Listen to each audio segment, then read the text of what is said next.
Imamat 27:1-34, ILT 3, dan berfirmanlah Yahweh kepada Musa, dengan mengatakan, berbicaralah kepada Bani Israel dan haruslah engkau mengatakan kepada mereka.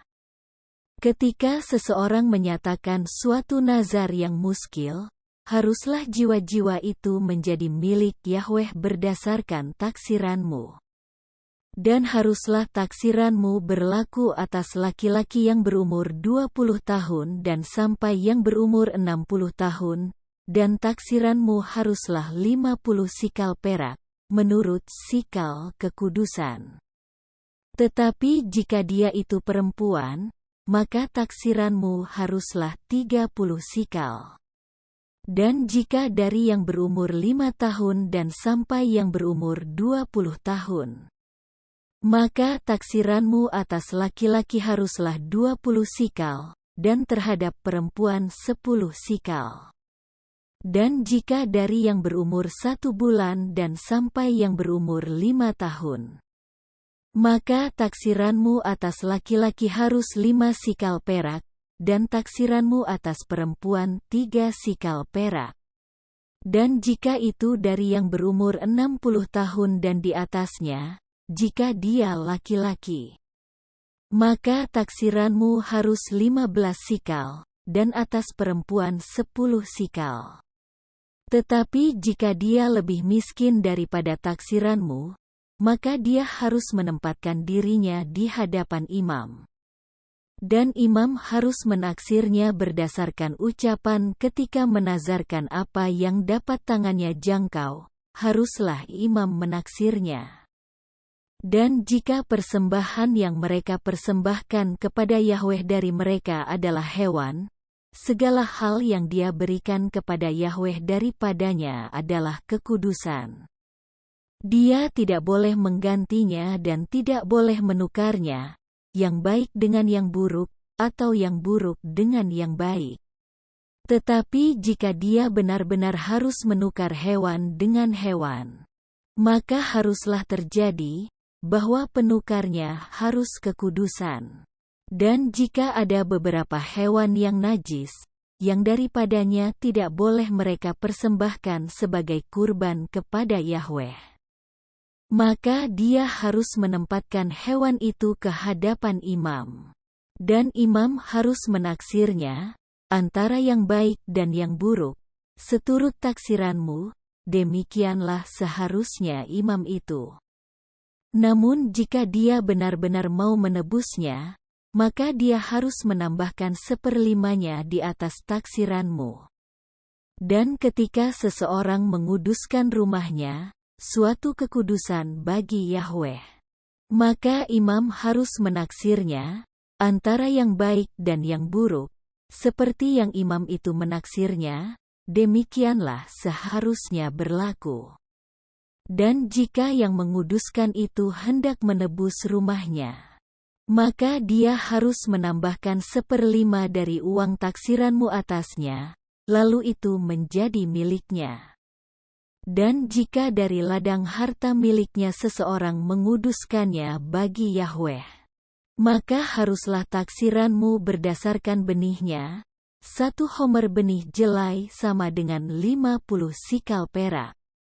Jika karena tahun Yobel ia hendak menguduskan ladangnya, maka haruslah itu berlaku seturut taksiranmu. Dan jika setelah Yobel ia hendak menguduskan ladangnya, maka imam harus menghitung uang baginya berdasarkan tahun-tahun yang masih tersisa sampai pada tahun Yobel, dan haruslah itu dikurangkan dari taksiranmu. Dan jika yang menguduskannya benar-benar hendak menebus ladang itu, maka dia harus menambahkan 1/5 uang taksiranmu atasnya, maka haruslah itu berlaku baginya. Dan apabila dia tidak mau menebus ladang itu, atau apabila dia telah menjual ladang itu kepada orang lain, maka itu tidak dapat lagi ditebus.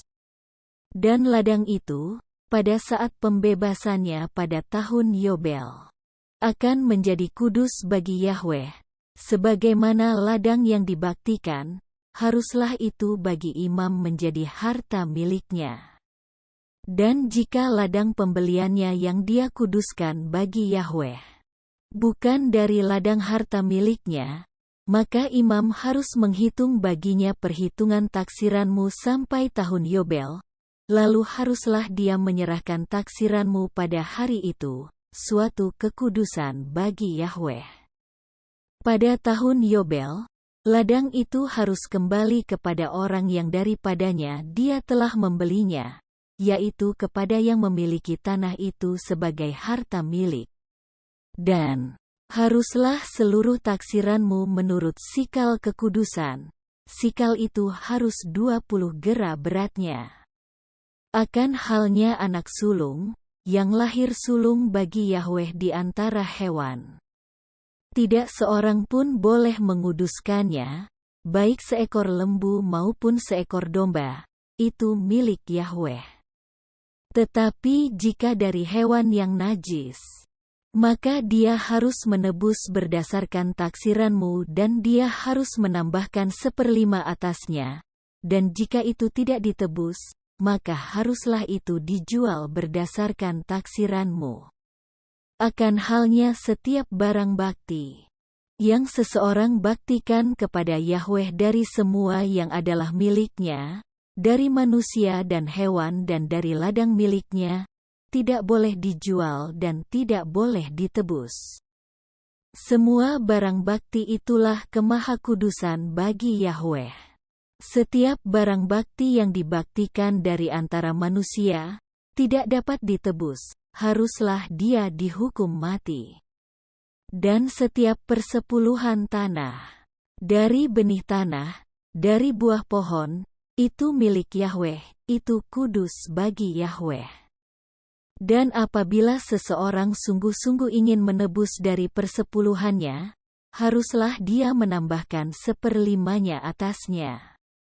Dan setiap persepuluhan dari kawanan lembu dan kawanan domba, semua yang lewat di bawah tongkat gembala, persepuluhannya adalah kudus bagi Yahweh.